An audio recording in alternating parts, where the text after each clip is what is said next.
వాయువు ఉంటేనే అగ్ని ఉంది. ఎక్కడి నుంచి వచ్చాం? వాయువులోంచి వచ్చాం. ఈ వాయువులోకి ఎక్కడి నుంచి వచ్చాం? స్పేస్, ఖాళీ ఉంటేనే వాయువు యొక్క సంచారం ఉంటుంది. కాబట్టి స్పేస్లో నుంచి వచ్చాం.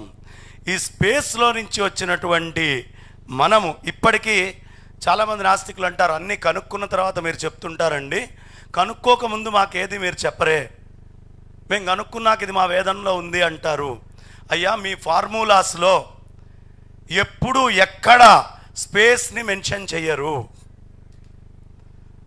ఓ కంటెంట్ చెప్తున్నారు, H2 చెప్తున్నారు, కానీ ఈ మాలిక్యూల్ స్పేస్ ఎప్పుడైనా మీ ఫార్ములేలో మీరు చెప్తున్నారా?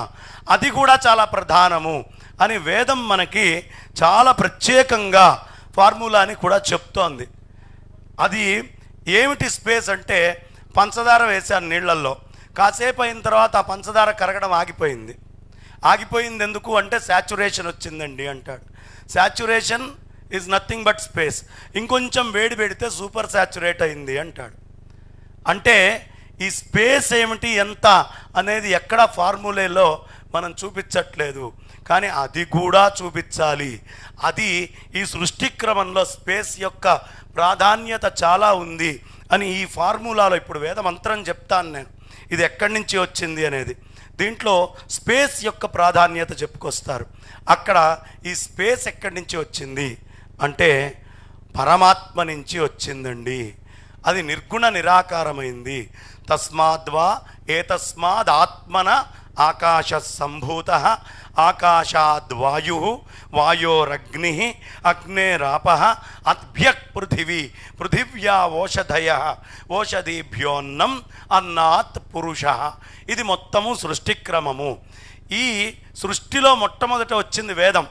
బ్రహ్మదేవుణ్ణి సృష్టించిన తర్వాత ఆకాశము శబ్దానికి గుర్తండి. వాయువులో 2 లక్షణాలు ఉంటాయి. ఏమిటది? శబ్దంతో పాటు స్పర్శ అనే గుణం 2 వచ్చినాయి. అదే మీరు అగ్ని దగ్గరకు వచ్చేటప్పటికి ఆ అగ్ని దగ్గర మనకి శబ్దములో అంటే ఆకాశములో వాయువులో లేని కొత్త లక్షణం వస్తుంది, రూపం.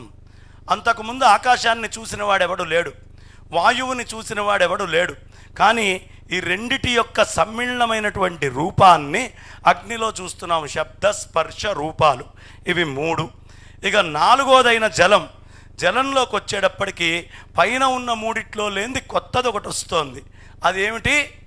శబ్ద స్పర్శ రూప. ఏమండి, ఈ మంట చాలా రుచిగా ఉందండి, నాకి నేను తిన్నాను అని ఎవడు అనడు. ఎందుకంటే దాంట్లో రసము లేదు. రసం ఎక్కడ వచ్చింది? రుచి.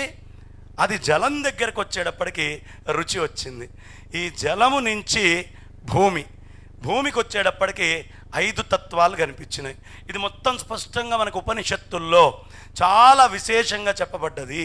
ఇప్పుడు నేను చెప్తోంది ఉపనిషత్ బాహ్యమైనటువంటి విషయం ఏది చెప్పట్లేదు.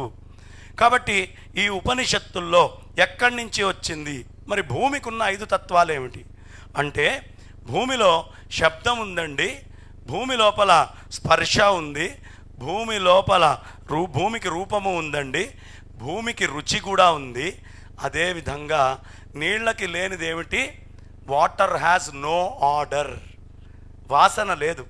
ఆ గంధం ఎక్కడి నుంచి మొదలైంది అంటే భూతత్వము నుంచి గంధము అనేటటువంటిది వచ్చిందండి. ఈ 5 కలిసి ఒక జీవస్వరూపంగా మారి, ఈ 5 జీవం ఎక్కడి నుంచి వస్తోంది అంటే ఎంత అద్భుతంగా చెప్తారు అంటే, సూర్యనారాయణమూర్తిని మీరు విష్ణుమూర్తిగానో పరమేశ్వరుడిగానో తీసుకోండి. అమ్మవారి విద్యను ఏమంటారండి? నవరాత్రులు వస్తున్నాయి రేపు మనకి, భాద్రపదం కాగానే అమ్మవారి విద్యని చంద్ర విద్య అని పిలుస్తాం. అమ్మవారి విద్య ఏమిటి? చంద్ర విద్య. సూర్యనారాయణమూర్తి నుంచి 1000 కిరణాలు భూమి మీదకి వస్తున్నాయి. ఈ 1000 కిరణాల్లో మెయిన్ 333 3 రకాలైనటువంటి శక్తులుగా సత్వ రజస్ తమో గుణాలుగా ఇది మారుతోంది. తమో గుణము ఆయనలోంచి వచ్చే తీక్షణమైనటువంటి కిరణాలు, ఉష్ణమైనటువంటి కిరణాలని 33 కోట్ల సమూహాలు దేవతలు అని చెప్తారే, ఈ 333 ఏదైతే ఉందో ఆ తత్వం ఏదైతే ఉందో ఈ 333 ఉష్ణకిరణాలు సూర్యుడి నుంచి భూమి మీదకి వస్తున్నాయి. ఇంకో ఆ 333 రూపాంకురం చెంది వాటిని వర్షకారక కిరణాలుగా మార్చుకుంటాయి. ఇది అన్ని సందర్భాల్లో రావు. బాగా వర్షం వచ్చే ముందు ఉక్కపోత వస్తుంది, ముందు బాగా విపరీతంగా. ఆ కిరణమే వేరు, చాలా ప్రత్యేకమైన కిరణం. సూర్యుడు కనిపించకపోయినా ఉక్కపోత విశేషంగా వస్తుంది. ఈ 333 అక్కడ ఉష్ణకారక కిరణాల నుంచి వర్షకారక కిరణాలుగా మారినాయి. ఇంకో 333 ఇప్పుడు నేను చెప్తోంది భవిష్య పురాణం అంటే.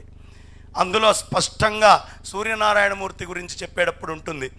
ఈ మిగతా మూడో రకమైనటువంటి కిరణం, ఈ వర్షకారకమంతా రజోగుణం, జీవాన్ని సృష్టి చేయడానికి వస్తుంది. మరి మూడోదైనటువంటిది ఆయన విభజించుకున్నది సత్వగుణమైనటువంటి కిరణం. చల్లటి కిరణాలు వస్తాయి సూర్యుడి నుంచి. మీలో ఎవరైనా సూర్యుడిలో చల్లటి కిరణాలు ఉన్నాయని మీ టెక్స్ట్ బుక్కుల్లో చదువుకున్నారా? సూర్యుడిలో నుంచి చల్లటి కిరణాలు వస్తాయి అని టెక్స్ట్ బుక్కుల్లో ఎక్కడైనా? ఆ 333 చంద్రుడి మీద పడి చంద్రుడి మీద నుంచి భూమికి శీతలమైనటువంటి కిరణాలుగా ఈ భూమి మీదకి వస్తున్నాయి. అవే అమృతమయమై స్థితి చేసేటటువంటి కిరణాలు. ఆ చంద్రుడి నుంచి వచ్చే అమృతత్వమైనటువంటి ఓషధులే అక్కడి నుంచి వస్తున్నాయి. సూర్యుడిని పుంభావంగా అమ్మవారి యొక్క చంద్ర విద్యను తీసుకుంటే ఈ జీవి చంద్రలోకానికి వెళ్ళి ఆ కిరణాల రూపంలో అక్కడి నుంచి ఈ మేఘాలలోకి వచ్చి ద్యులోకంలోకి చేరి నీళ్లల్లోకి వస్తుందట చంద్రుడి నుంచి ఈ ఓషధి శక్తి అంతా.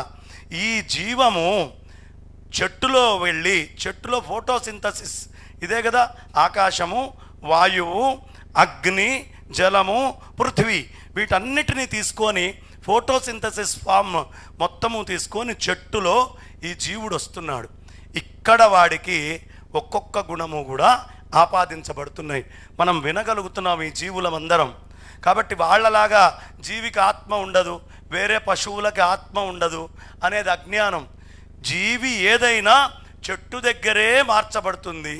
ఆ చెట్టు మీద ఉన్నటువంటి ఆహారాన్ని మన తండ్రి తిన్నాడు కాబట్టి మానవ రూపం వచ్చింది. అదే చెట్టు మీద మనం ఉన్నప్పుడు ఏ ఎలకో, పందికొక్కో, పందో, ఏనుగో, కుక్కో తింటే ఆ రూపం మనకు వచ్చేది. మన జన్మాంతర కర్మలో ఇక్కడ రాసిపెట్టి ఉంది కాబట్టి ఇక్కడ తినబడ్డది. ఈ పురుషుడిచే తినబడి ఆ గర్భంలోకి వెళ్ళి అక్కడి నుంచి మాతృగర్భం. శివశక్తిలో మొహమాటస్తులు బాగానే ఉన్నారు, గట్టిగా.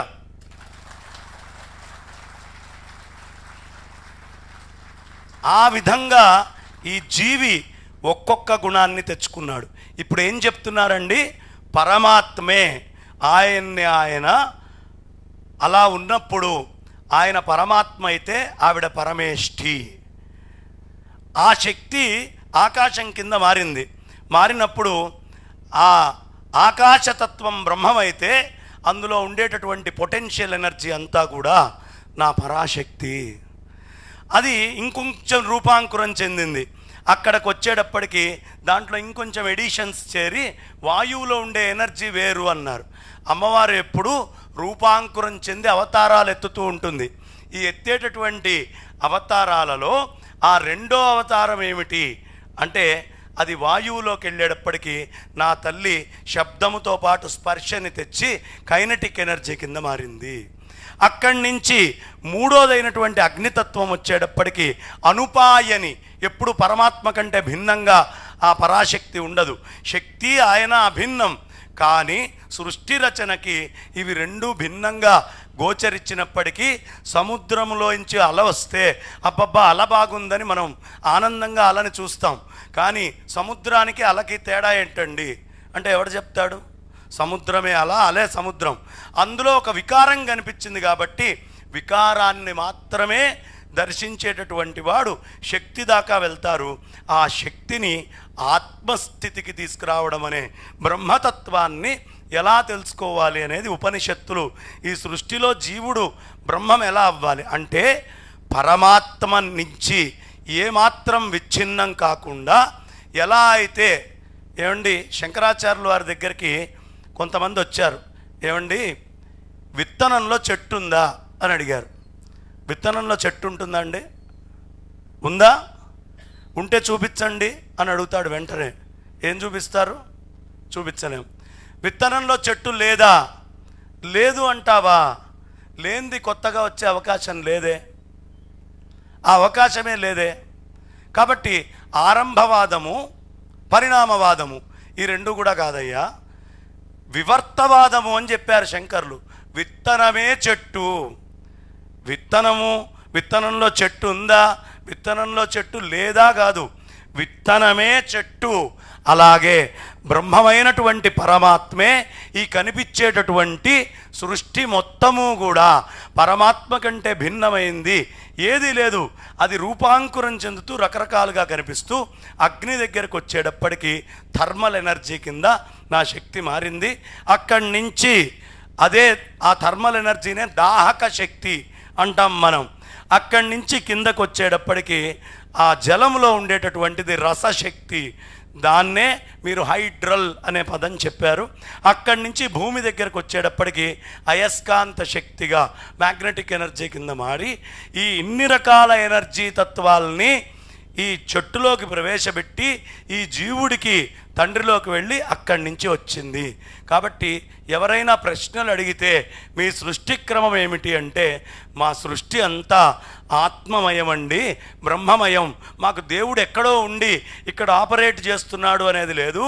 ఇందుగలడందు లేడని సందేహము వలదు, చక్రి సర్వోపగతుండు, ఎందెందు వెదకి చూచిన అందందే గలడు దానవాగ్రని వింటే. మరి ఈ రూపాలన్నీ ఏమిటి అంటే, ఈ రూపాలన్నీ 9 అండి, 9.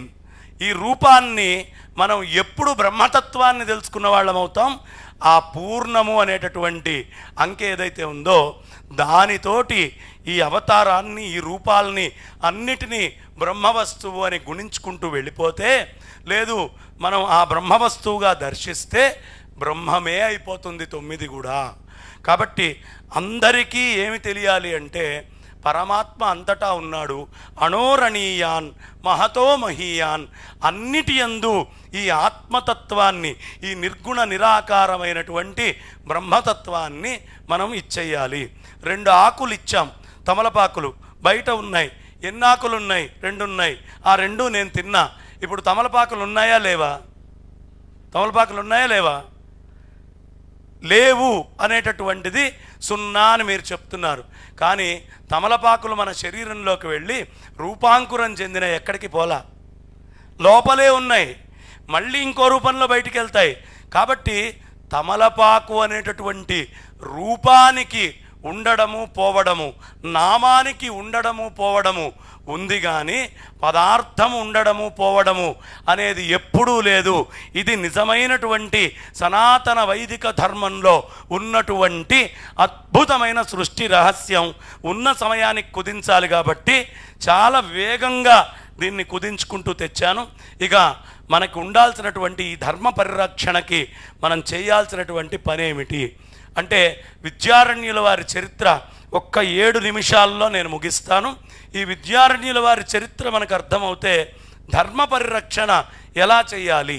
శృంగేరి పీఠానికి 12వ జగద్గురువులైనటువంటి వారు విద్యారణ్య యతీంద్రుల వారు. చాలా విశేషమైనటువంటి దాడి మన మీద జరుగుతున్నప్పుడు మొత్తం బహమనీ సుల్తాన్లు, ఓ పక్క నుంచి ఢిల్లీ పాద్షాలు అందరూ కూడా, మాలిక్ కఫూర్ నుంచి అందరూ వచ్చి విశేషంగా దాడులు చేస్తూ ఉన్నారు. ఈ చేసే సమయంలో హిందూ రాజులందరూ కూడా పరస్పరం ఉన్నటువంటి భిన్నత్వాల వల్ల వాళ్ళందరూ కూడా మెల్లిగా పరాజితులవుతున్నారు. అప్పుడు స్వామివారు విద్యారణ్య యతీంద్రుల వారు తపస్సు చేశారు. ఆ అమ్మవారి కోసం ప్రార్థన చేశారు. మొట్టమొదట మనకు కావాల్సింది ఏమిటండి? తపస్సు. తపస్సు అంటే తపించడం. నా సనాతనమైనటువంటి వైదిక ధర్మాన్ని నేను పరిరక్షించాలి అనే తపన మొట్టమొదటి లక్షణం మనందరిలో ఉండాల్సినటువంటిది ఈ తపన. దీనినే తపస్సు అంటారు. ఈ వైదిక ధర్మము అందరికీ అందాలి, నేను ఉద్ధరింపబడాలి, నలుగురికి అంది. ఎలా అంటే, నా హిందువుకొక్కడికే అందాలి కాదు, విశ్వములో ఉండేటటువంటి సర్వభూత ప్రాణి కోసము, సర్వ జడమైనటువంటి చైతన్యమైనటువంటి వాటి కోసము చెప్పబడినటువంటి ధర్మం ఏదైనా ఈ సృష్టిలో ఉంది అంటే అది ఏకైకమైనటువంటి సనాతన వైదిక ధర్మము మాత్రమే. కేవలం సనాతన వైదిక ధర్మం మాత్రమే. కాబట్టి అలాంటి సనాతన వైదిక ధర్మాన్ని అందరికీ అందించాలి అనే తపన కావాలి. తపన వచ్చినప్పుడు ఏం చేస్తాం? మా కరుణాకర్ సుగ్గుణ లాగానో, మా లలిత్ గారు లాగానో, లేదు మా సాయి గారో గిరిధర్ గారో ఆత్మీయులైనటువంటి ముఖ్యులు అందరూ ఇక్కడ చాలామంది ఉన్నారు. పేరు పేరున నాకు తెలిసి ఇక్కడున్న ప్రతి ఒక్క మనిషి ఒక తపస్సంపన్నుడే. దీంట్లో నాకేం అనుమానం లేదు. ఈ ధర్మ పరిరక్షణ కోసం ఇంత వర్షంలో ఏం పట్టించుకోకుండా ఇక్కడ కూర్చున్నటువంటి మీరందరూ ఆనాడు విద్యారణ్యుల వారి హృదయం ఏదో ఆ హృదయాన్ని ఆవిష్కరించేటువంటి సభగా చెప్తూ, ఇక విద్యారణ్యుల వారు విజయనగర సామ్రాజ్యాన్ని స్థాపిస్తూ మొట్టమొదట ఏం చేశారండి? యుద్ధం చేస్తోంది తురుష్కుల మీద కదా. వాళ్ళు దేన్ని ద్వేషిస్తారు? పందిని. కాబట్టి నా గుర్తు పంది అన్నాడు. వెంటనే ఢిల్లీ పాఠశాల దగ్గరికి వెళ్ళండి అయ్యా, ఈ పందిని మా డబ్బులు కూడా వరాహాలే, మీకు ఎన్ని వరాహాలు కావాలో చెప్పండి అన్నాడు. చీ, మీ పంది మాకు అక్కర్లేదు అన్నాడు పాచ్చా. మొట్టమొదటి తెలివితేటలు స్ట్రాటజీ ఈజ్ వెరీ ఇంపార్టెంట్. ఏం చేశాడు? వరాహము అనేటటువంటిది తీసుకొచ్చాడు. ఆ డబ్బులు మాకు వద్దన్నారు. అప్పుడు ఆనెగొందిలో చిన్నగా ఉంది రాజ్యం. ఎప్పుడైతే డబ్బులు వద్దన్నారో అప్పుడు ఇండిపెండెన్సీగా మెల్లిగా హిందూ శక్తులన్నింటినీ ఓ దగ్గరికి తీసుకురావడం, లైక్ మైండెడ్ పీపుల్ అందరినీ ఆర్గనైజేషన్లోకి తీసుకురావడం, రాజ్యంలోకి ఎవడైనా రావాలి అంటే పందులకి ముద్దు పెట్టి ఎలా రావాలి అనే విషయాన్ని తెలియపరచడం, దాన్ని గూఢచర్యంగా జాగ్రత్తగా చూడటం, ఇలా అనేకమైనటువంటి కృత్యాలు. అంటే ఎదుటివాడు మన మీద ఏ దాడి చేస్తున్నాడు అనేది నిశితంగా గమనించాలి. వాడి వీక్నెస్ ఏంటి, మనకున్న స్ట్రెంగ్త్ ఏంటి. వాడి వీక్నెస్లు చాలా ఉంటాయి. 5000 సంవత్సరాల వెనక్కి వెళ్తే వాడేంటో వాడు చెప్పలేడు. కానీ లక్షల సంవత్సరాల సృష్టిని చెప్పగలిగేటువంటి సైంటిఫిక్ టెక్నాలజీ మన దగ్గర ఉంది. కాబట్టి మిత్కి సత్యానికి అమ్మే మార్కెటింగ్ చేసేవాడు అబద్ధాన్ని చాలా వేగంగా తీసుకెళ్ళిపోతాడు వాడి వ్యాపారం కోసం. కానీ సత్యం అర్థం చేసుకోవడానికి వాడి ఇంటికి వచ్చి గూగుల్లో చాలా రీసెర్చ్ చేస్తే తప్ప దొరకదు. కాబట్టి మోసపోవడం అనే లక్షణం మనలో ఉంది. ఎలా మోసపోతున్నారు అనే వాటన్నిటినీ గుర్తించుకొని ఇంకో వేదికలో ఎప్పుడైనా, ఎందుకంటే ఇచ్చిన అరగంట సమయము చాలా విలువైంది, నా తర్వాత మాట్లాడాల్సినటువంటి హేమీలు ఉన్నారు. సముద్రం లోపలికి తీసుకెళ్లే తరంగాలు, బయటికి నెట్టే తరంగాలు అని ఉంటాయి. మీ అందరినీ లోపలికి తీసుకెళ్ళి అనేకమైన విశేషాలు చెప్పడానికి తరంగాలుగా ఇక్కడ ఇంతమంది ఉంటే నేను ఒక్కడిని ఏదో బయటికి నెట్టే అలలాగా చెప్తూ వెళ్తే బాగుండదు. కాబట్టి మీరు తర్వాత ఎవరెవరి కోసం ఎదురు చూస్తున్నారో వాళ్ళందరూ మాట్లాడాలి. కాబట్టి ఈ ధర్మాన్ని రక్షించడానికి తపస్సు, ఎదుటివాడి కుట్ర, మీ తపస్సుని సక్రమంగా ఎదుటివాడిలో ఎలా ప్రవేశపెట్టాలి అనే విషయాలు ఉండాలి అని కోరుకుంటూ, మా కరుణాకర్ సుగ్గుణ గారు ఈ సంస్థని, ఈ ఉపాధి ఎంతకాలం ఉందో తుది శ్వాస దాకా కూడా ఈ సంస్థని ఎంత పటిష్టం బలోపేతం చేయాలి ఆయన మిత్రులతో కలిసి అని కోరుకుంటున్నాను. అంటే ఈ శూన్యము అనేది పూర్ణమవుతుంది చూడండి, అలా ఆయన సంకల్పము శూన్యంలోంచి ఒక అడుగు పెట్టి పూర్ణమై ఎంతకాలము సనాతనమైనటువంటి వేద ధర్మం ఉంటుందో అంత దాకా ఈ తపస్సు ఉండాలి. అంటే అజరామరమై అలా ఎప్పటికీ ఉండిపోవాలి అని మనస్ఫూర్తిగా కోరుకుంటూ నా వాణికి విరామాన్ని ఇస్తున్నాను. ఇక్కడ ఉన్నటువంటి హేమీలైన మీ అందరి మనస్సుకి మనసా నమస్కరిస్తూ అభివాదం తెలియపరుస్తూ స్వస్తి. జై శ్రీరామ్, జై జై శ్రీరామ్. ధన్యవాదాలు గురువు గారు.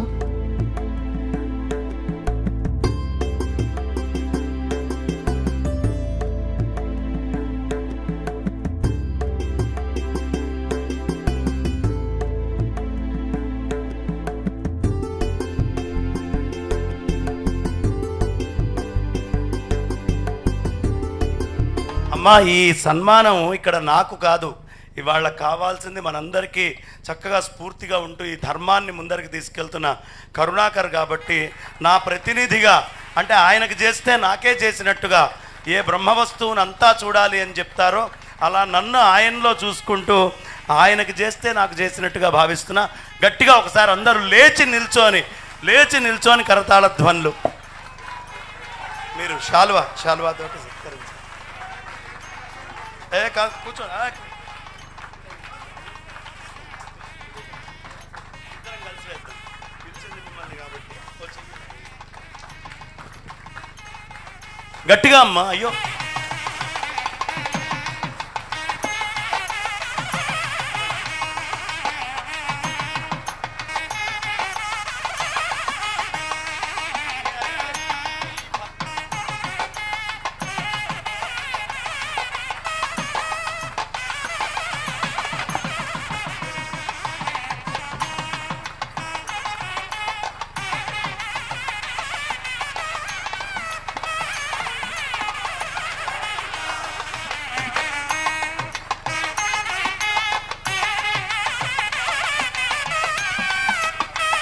అందరికీ నమస్కారం. శ్రీ బంగారయ్య శర్మ గారు నేను కలిసి ఒక చారిత్రాత్మకమైనటువంటి ఒక వేదికలో భాగస్వామి అవ్వడం జరిగింది. క్రైస్తవ మత ప్రచారకులు వేదాల్లో కూడా మా దేవుడే ఉన్నాడు అని చెప్పి ఒక దుర్మార్గ ప్రచారాలు ఏవైతే చేస్తున్నారో వాటికి అడ్డుకట్ట వేయడానికి శ్రీ చిన్నజీయర్ స్వామి వారి ఆధ్వర్యంలో ఒక మంచి వేదికను ఏర్పాటు చేశారు. అందులో వారికి సహాయకులుగా హిందూ ధర్మాచార ప్రతిష్టాన్ వేదిక ఆధ్వర్యంలో ఆ చర్చను ఏర్పాటు చేయడం జరిగింది. అందులో వారికి సహాయకులుగా నేను కూడా ఉన్నాను. అప్పటి నుంచి అంతకుముందు కూడా అరాకొరాగా పరిచయం ఉంది. కానీ ఆ చర్చ కోసం మేము చాలాసార్లు కలవటం, చర్చించుకోవడం, వీటి మీద క్రమంగా మేము మాట్లాడుకుంటూ అనేక సార్లు వారి దగ్గర నుంచి నేను చాలా విషయాలు నేర్చుకోవడం జరిగింది. అయితే ఓ సందర్భంలో శృంగేరి వెళ్ళినప్పుడు శృంగేరి జగద్గురువుల వారు ప్రత్యేకంగా నా పేరు ప్రస్తావించి సాక్షాత్తుగా జగద్గురువులు నోటి నుండి వారు నా పేరు పలకటం ఒక అనిర్వచనీయమైనటువంటి అనుభూతి. అలాంటి మహద్భాగ్యానికి నాకు ఆ భాగ్యాన్ని కలిగించినటువంటి బంగారయ్య శర్మ గారు ఇలాంటి సంఘటనలు చాలా ఉన్నాయి. ఎప్పుడు కూడా శృంగేరి జగద్గురువుల వారి యొక్క ఆశీస్సులు మాకు అందజేయడంలో ఆయన వారధిగా ఉంటూ ఉంటారు. ఇక్కడ జరిగేటటువంటి కార్యక్రమాలు కానీ, శివశక్తి చేస్తున్నటువంటి కార్యక్రమాలు కానీ ఎప్పటికప్పుడు శృంగేరి పీఠానికి నివేదిస్తూ ఉంటారు. ఆ విధంగా గురువుల యొక్క ఆశీస్సులు మాకు అందజేయడంలో వారు చాలా కీలక పాత్ర పోషిస్తూ ఉన్నారు. అలాగే ఈరోజు ఇక్కడికి విచ్చేసి ఈ కార్యక్రమాన్ని జయప్రదం చేయడంలో వారి యొక్క భాగస్వామ్యాన్ని తీసుకున్నందుకు వారికి హృదయపూర్వకంగా ధన్యవాదాలు తెలియజేస్తూ జై శ్రీరామ్.